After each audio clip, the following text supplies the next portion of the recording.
आप विचार करो, इन विचार करने वालों को कुछ भी सिद्ध करके मिलता क्या है?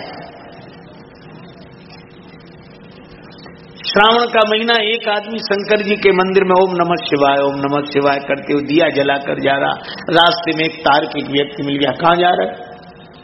उसने जो देखा कि ये कहां से कहां मिला, उसने कहा भगवान के मंदिर में जा रहे। तुम लोग पागल ही रहोगे, भगवान ने तुम्हें बनाया कि तुमने भगवान को बनाया? मंदिर तुमने बना लिया, मूर्ति तुमने बिठा दी, सब तुम ही लाए हो, और वो तुम्हें बनाने वाले भगवान हो गए। ये पागलों का प्रलाप कब बंद होगा? बोला हम पीढ़ियों से पूजा करते हैं, तो पीढ़ियों से कोई पागलपन चला है तो? वो बोला कि भैया तुम अपनी बताओ, तुम क्या कह रहे हैं? वो बोला कि पहले विचार करो।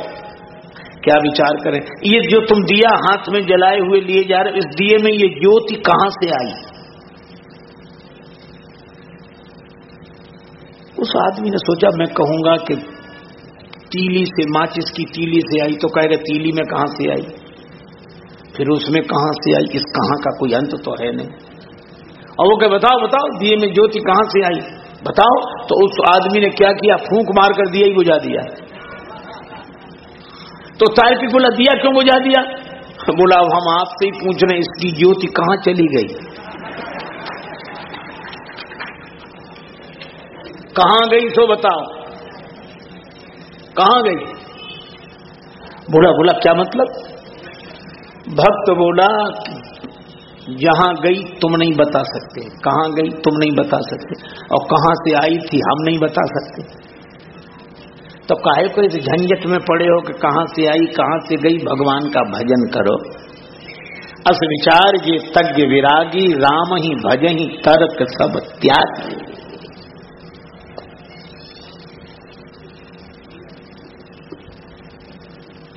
बुंदेलखंड के गांव में एक रात्रि हमें रुकने का अवसर मिला किसी परिस्थितिवश। वहां एक संत,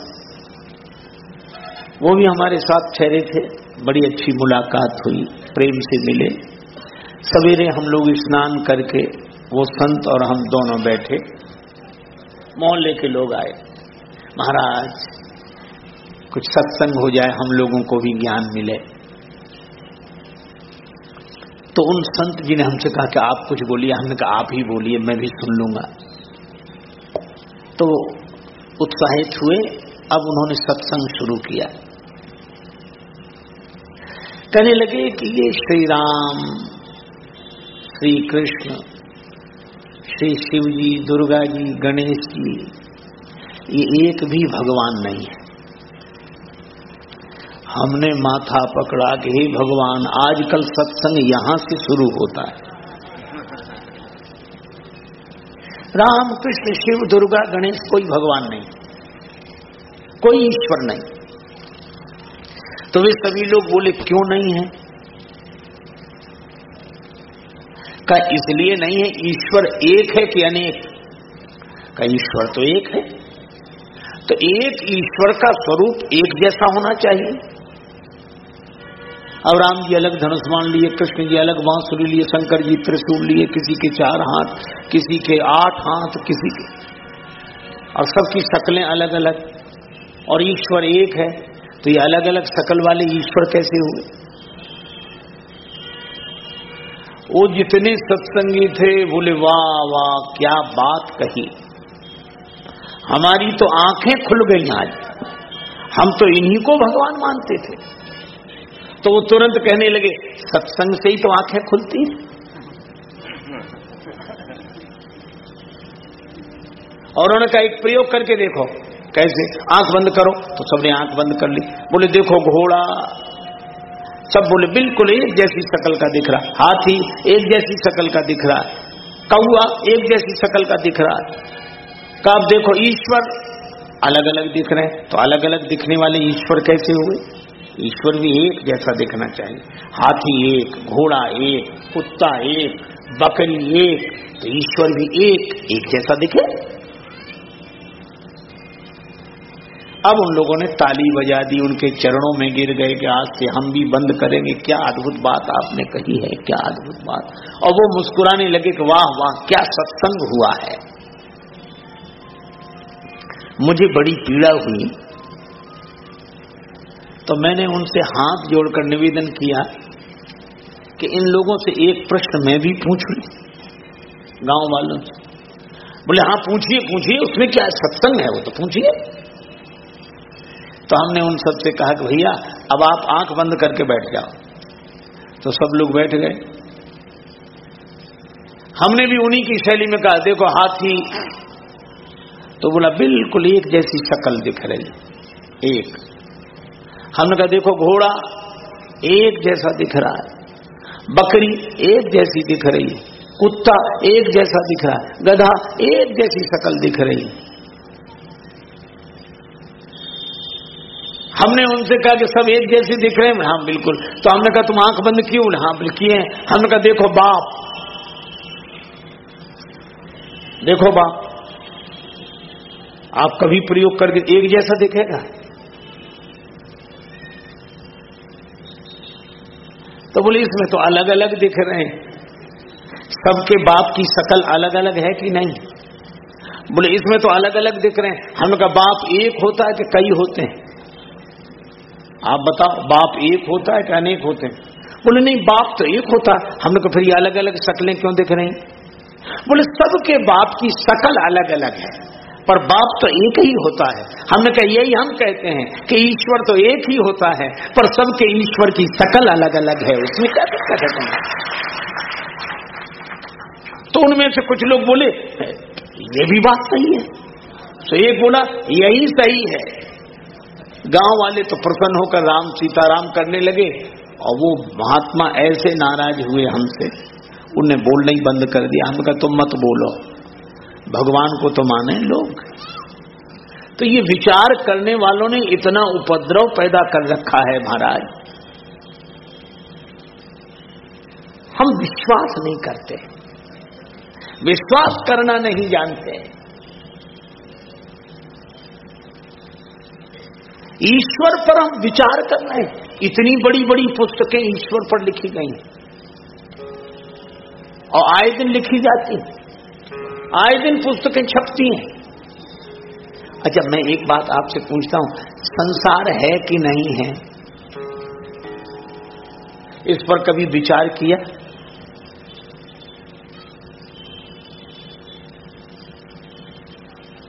विवाह के पूर्व जिस कन्या से आपका कोई परिचय नहीं था और विवाह के बाद कितनी सुदृढ़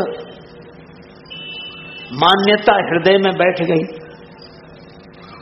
तो उसको हम कभी मिथ्या नहीं कह पाते, संसार को कभी मिथ्या नहीं कह पाते। बाल बनवाने जाते हैं, ऐसे बैठ जाते हैं आंख बंद करके, वो लगाता है सामने और सामने छुरा ऐसे ऐसे करता है और ऐसे ऐसे बनाता है। थोड़े ही तो होना है। अच्छा हो सकता है कि थोड़े मत, लेकिन कितना विश्वास है कि आप निश्चिंत निर्द्वंद होकर बैठते हैं। मैं कहूं क्या आपसे, दुनिया पर आपको इतना विश्वास है जितना नहीं होना चाहिए और भगवान पर इतना विचार करते हो जितना नहीं करना चाहिए।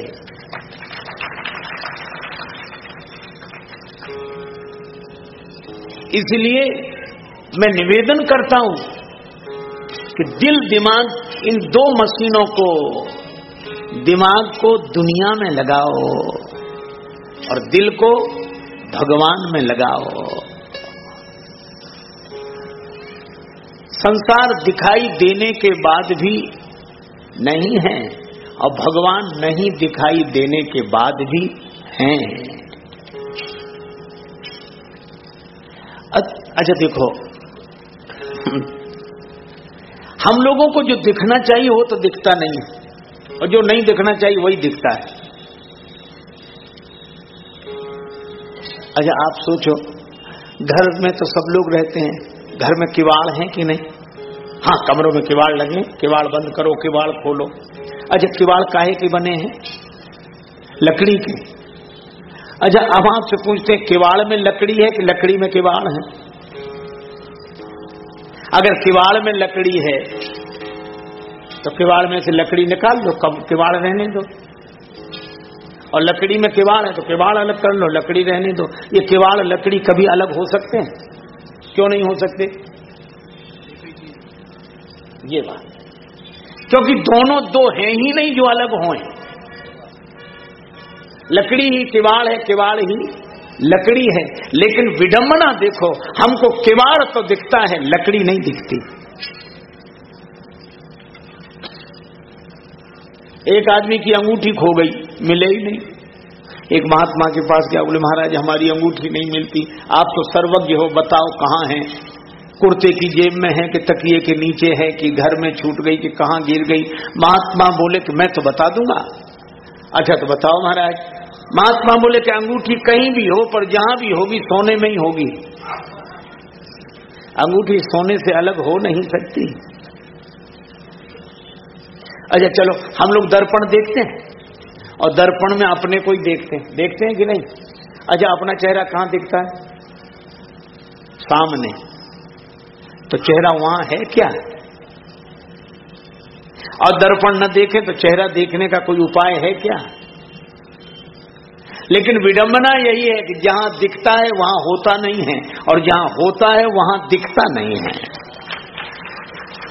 चेहरा दिखाई सामने देता है और होता यहां है। देखना वहां पड़ता है, श्रृंगार यहां करना पड़ता है। लेकिन आप सोचो कि दर्पण में दिखने वाले चेहरे को कोई पकड़ने की कोशिश करे, पकड़ा नहीं जा सकता। बस यही संसार का स्वरूप है। यह देखने के लिए है, यह अपना श्रृंगार करने के लिए है, पर पकड़ने से यह हाथ में आएगा नहीं, बार बार विश्वास टूटेगा। लेकिन हाँ, जो नहीं दिखाई दे रहा है उसकी ओर अगर हाथ लौटाएंगे तो ये पकड़ में आ जाएगा, और ये पकड़ में आ गया तो दर्पण में दिखने वाला चेहरा भी पकड़ में आ जाएगा। इसलिए जिधर दिख रहा है उधर हाथ न बढ़ाएं, जिधर से दिख रहा है उधर हाथ लौटाएं। तो बुद्धि झाड़ू की तरह है। मैं बुद्धि की बहुत प्रशंसा करता हूं, लेकिन आपसे एक बात कहता हूं, कमरे में कूड़ा करकट पड़ा हो तो बुद्धि की झाड़ू लगा के झाड़ पोंछ दो और एक कोने में रख दो, फिर दिल लगाकर भजन करो भगवान का। कूड़ा करकट जब आए तब फिर झाड़ू लगा लो। संसार जब जब सामने आए तब तब विचार करो, और परमात्मा की कोई भी कथा हो, विचार नहीं विश्वास करो। बस आप नियम बना लो। भगवान की सभी कथाएं सही हैं। अजय एक आपने इतनी श्रद्धा से यह बात सुनी है तो एक बात और सुन लो। कई लोग ये कहते हैं कि भाई अब कैसे माने, ईश्वर के बारे में कोई कुछ कहता, कोई कुछ कहता, कोई निराकार बताता, कोई साकार बताता, कोई व्यापक बताता, कोई व्यक्ति बताता, तो हम माने क्या? कई लोग कहते हैं ये इन लोगों ने इतने भगवान क्या समझ में नहीं आता, इनको माने कि उनको माने कि, ऐसी बातें तो करते हैं। लेकिन मैं आपसे कहूं, अशोकनगर है आपका ये, ठीक है? अब एक आदमी पश्चिम से आ रहा है, वो कह रहा है कि अशोकनगर पूरब में है, और दूसरा आदमी पूरब से आ रहा, वो कह रहा अशोकनगर पश्चिम में है। एक आदमी उत्तर से आ रहा, वो कहता अशोकनगर दक्षिण में है। एक आदमी दक्षिण से आ रहा, वो कह रहा अशोकनगर उत्तर में है। अब अशोकनगर से पूछो कि तुम कहां हो, अशोकनगर कहेगा कि हम तो अपनी जगह हैं, न उत्तर में, न पूरब में, न पश्चिम में, न दक्षिण में। फिर ये इतने लोग जो बोल रहे हैं, अलग अलग बोल रहे हैं कि नहीं? तो इन अलग अलग बोलने वालों में सबकी बात तो सही हो नहीं सकती, किसी एक की ही सही होगी। यही तर्क हम लोग देते हैं। लेकिन मैं आपसे कहता हूं कि इतनी अलग अलग तरह करने वालों की जितनी बातें हैं सब सही हैं, क्यों? क्योंकि वे अशोकनगर के बारे में नहीं बोल रहे हैं। जो कह रहा अशोकनगर पूरब में है, जो कह रहा अशोकनगर पश्चिम में है, जो कह रहा दक्षिण में है, जो कह रहा उत्तर में है, ये कोई अशोकनगर के बारे में नहीं बोल रहे हैं। ये तो सब अपने अपने होने की सूचना दे रहे हैं कि हम कहां हैं। पश्चिम में रहने वाले को पूरब में दिखेगा, पूरब में रहने वाले को पश्चिम में दिखेगा, उत्तर में रहने वाले को दक्षिण में दिखेगा, दक्षिण में रहने वाले को उत्तर में दिखेगा। लेकिन इतना ये सब अलग अलग बातें करने वालों को बहस नहीं करनी चाहिए, वहां से चल देना चाहिए।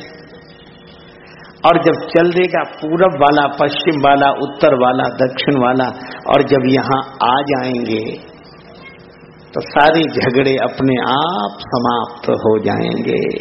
इसीलिए परमात्मा के बारे में जितनी बातें कही गई सब सत्य हैं,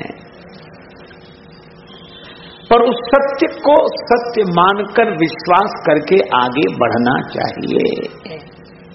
तो भगवान में क्या विश्वास, और संसार दिमाग में है ना। दिल से कभी घर नहीं चलते, दिमाग से घर चलते हैं। दिल भगवान में लगाओ, दिमाग घर में लगाओ, और हम लोग दिमाग भगवान में लगाए हैं और दिल घर में लगाए हैं। राम जी ने कहा अब उड़ राखो जो हम कहे, जो हमने कहा उसे हृदय में रखो। पर शंकर जी क्या करते हैं? अंतरधान भयस भाखी, शंकर सोई मूरति उर राखी, शंकर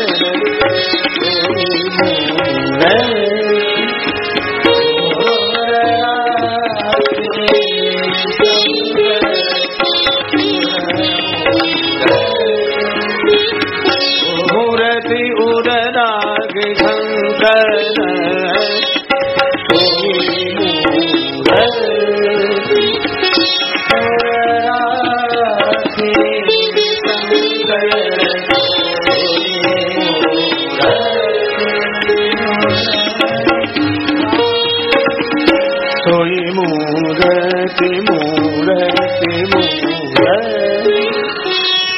शंकर भगवान ने उसी मूर्ति को हृदय में बसा लिया। बस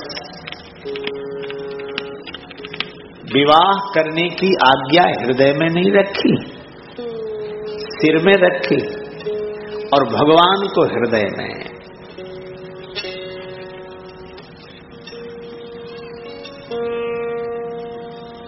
शंकर सोई मूर्ति उर राखे। अच्छा, जिसके हृदय में भगवान हो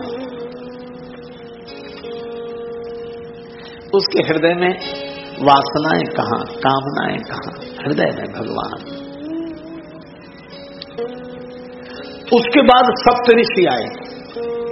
भगवान शंकर सप्तऋषियों से कहते हैं पार्वती पह जाए तुम प्रेम परीक्षा ले। पार्वती जी की परीक्षा लो। अच्छा, पार्वती जी की परीक्षा? हाँ, तो क्या शंकर जी को भगवान की बात पर विश्वास नहीं है? भगवान पर भरोसा नहीं है, विश्वास नहीं है? और अगर विश्वास है तो परमात्मा जब कह चुके तो महात्माओं को भेजकर परीक्षा लेने की जरूरत क्या है? आप विचार करो। शंकर जी सप्तऋषियों को भेजते हैं परीक्षा लो।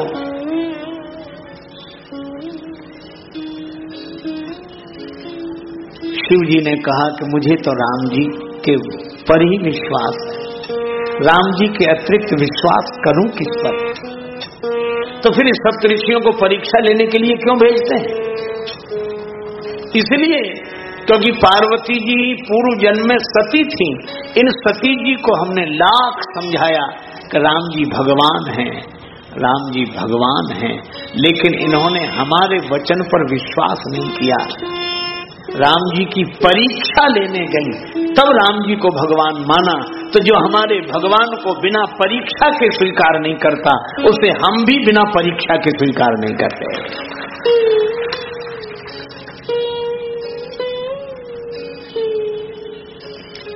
सप्त ऋषियों ने परीक्षा ली, लेकिन इतना सुंदर प्रसंग है यह। आप देखो, सप्त ऋषि आए, किसकी आराधना कर रही हो, क्या चाहती हो? पार्वती जी समझ गई, बहस करने वाले आ गए, और बहस में समय बर्बादी के अलावा कुछ नहीं होता। पार्वती जी ने कहा, बहस करो ही मत। सप्त ऋषियों से एक ही बात कही, हंसी सुनी हमार जड़ताई। क्या महाराज, हमारी मूर्खता पर आप हंसोगे? चाहिए सदा शिव ही भरतारा, हम शंकर जी को पति रूप में चाहते। सप्त ऋषियों से किसने बहका दिया? ऐसा समझाया किसने? नारद जी ने। हंसने लगे। नारद जी का उपदेश सुनकर किसका घर बसा है? नारद कर उपदेश सुन काहू बसे किस उगे।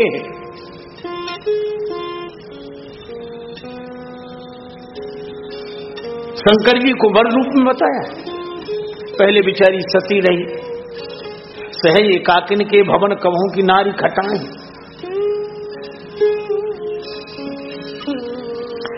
हमने तुम्हारे लिए बहुत सुंदर वर खोजा है, दोषों से रहित, वैकुंठाधिपति भगवान विष्णु। पार्वती जी ने कहा, महाराज महादेव अवगुण भवन। मैं मान गई, शंकर जी अवगुणों के घर हैं और विष्णु सकल गुण धाम। भगवान विष्णु सभी गुणों के धाम हैं, पर जाकर मन रमजे ही सन ते ही सन काम। तो हमारी बात नहीं मानोगे? आप पहले मिल जाते, जो तुम मिलते हो प्रथम मुनीसा, सुनते हो सिख तुम्हारी धरी सीसा। अब काव में जन्म सम्मोहित हारा, को गुण दूषण करे विचारा। अब विचार करने की जरूरत क्या, अब तो विश्वास कर लिया। भगवान पर विश्वास ऐसे ही होना चाहिए। अब कर लिया, हो गया। लगन तुमसे लगा बैठे, जो होगा देखा जाएगा। अचानक सप्त ऋषियों की वाणी बदल गई।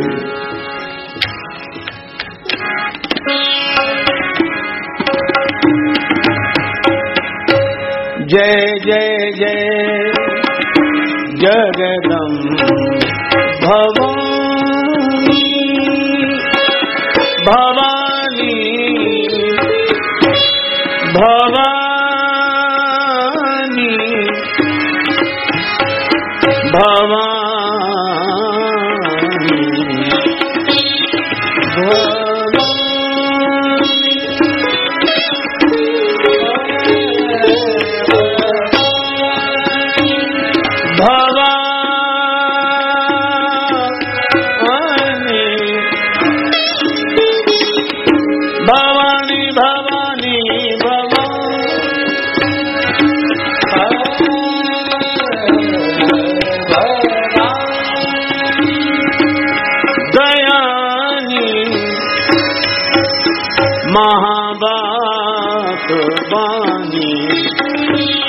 सकल बुध ज्ञानी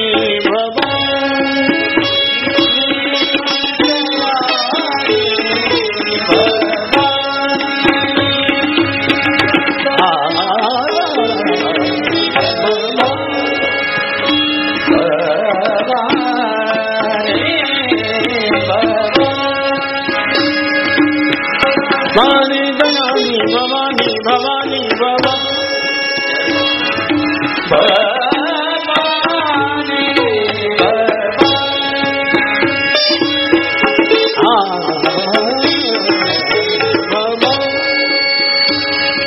जय जय जय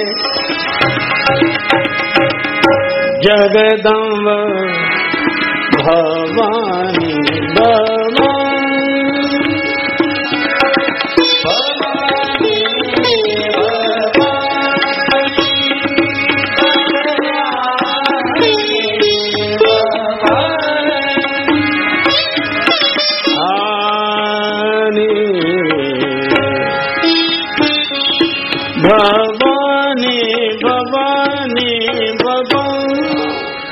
जय जयकार करने लगी। जगदम्बा भवानी माता आपकी जय हो, जय हो, जय हो।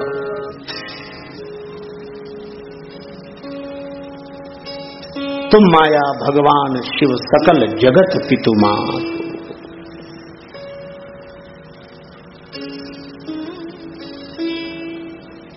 सप्त ऋषियों ने हिमांचल राज्य से कहा वे पार्वती जी को घर लेकर आए। भगवान शंकर से कहा। अब आप विचार करो, भय मगन शिव सुनत स्नेहा। भगवान शंकर मगन हो गए, पार्वती जी का स्नेह सुनकर प्रसन्न हो गए।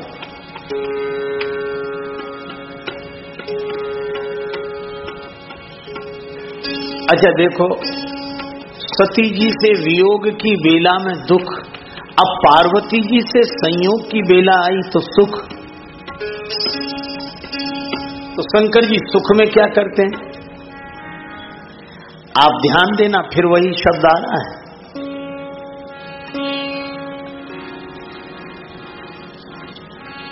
पहले भगत विरह दुख दुखित सुजाना।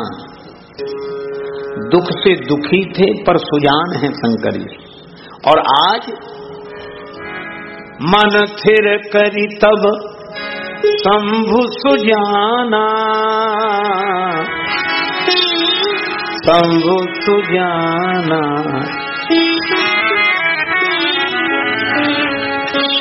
भगवान शंकर सुजान है, मन को स्थिर किया और लगे कदन रघुनायक ध्याना, लगे कदन रघुनायक।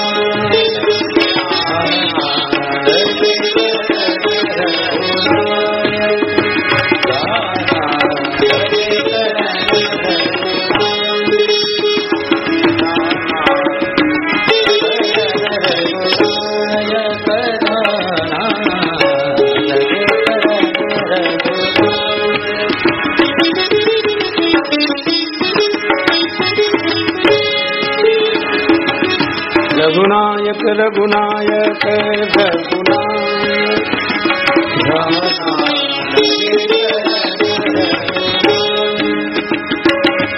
रघुनायक ध्याना करण रघुनायक।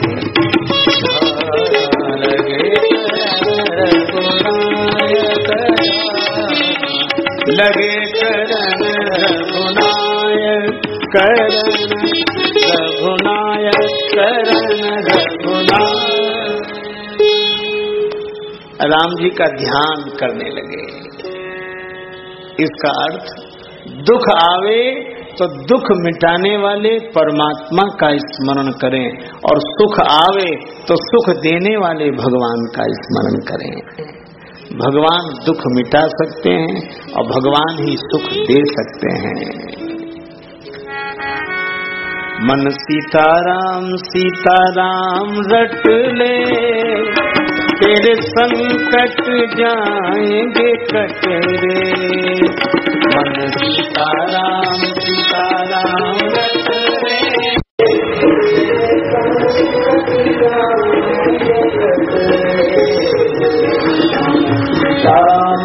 सीताराम रट ले, तेरे संकट जाएंगे कट रे। मन सीताराम सीताराम रट रे, तेरे संकट जाएंगे कट रे।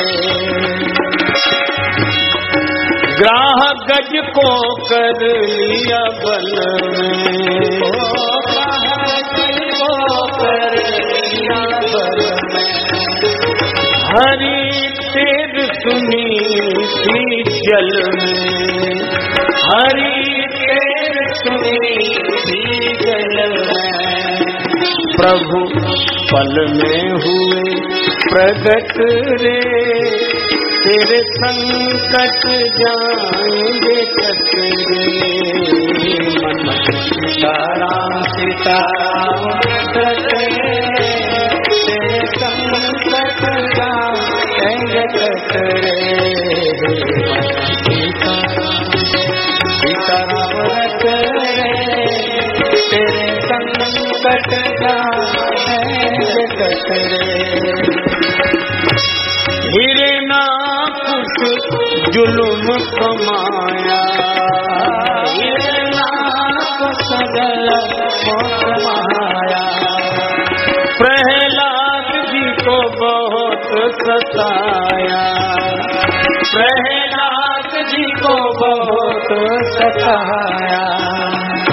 आए नरसिंह खंभ गया फट रे, तेरे संकट जाएंगे कट रे।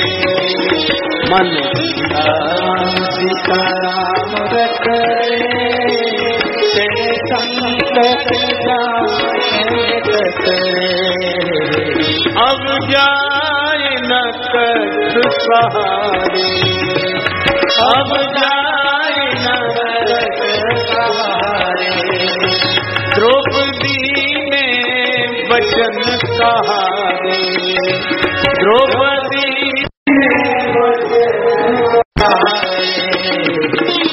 शासन का बल गया घट रे, तेरे संकट जाएंगे कट रे। बल गया घट रे, तेरे संकट जाएंगे कट रे। मन सीताराम सीताराम रट रे, तेरे संकट जाएंगे कट रे। मन सीताराम सीताराम रट रे, तेरे संकट जाएंगे कट रे। मन सीताराम। हरिदास कुसंगति तजीले, सत्संगति में सजे। भजले सी नागर नट रे, तेरे संकट जाएंगे कट रे। सीताराम सीताराम रट रे, तेरे संकट जाएंगे कट रे। मन सीताराम सीताराम रट रे, तेरे संकट जाएंगे कट रे। मन सीताराम सीताराम रट रे, तेरे संकट जाएंगे कट रे।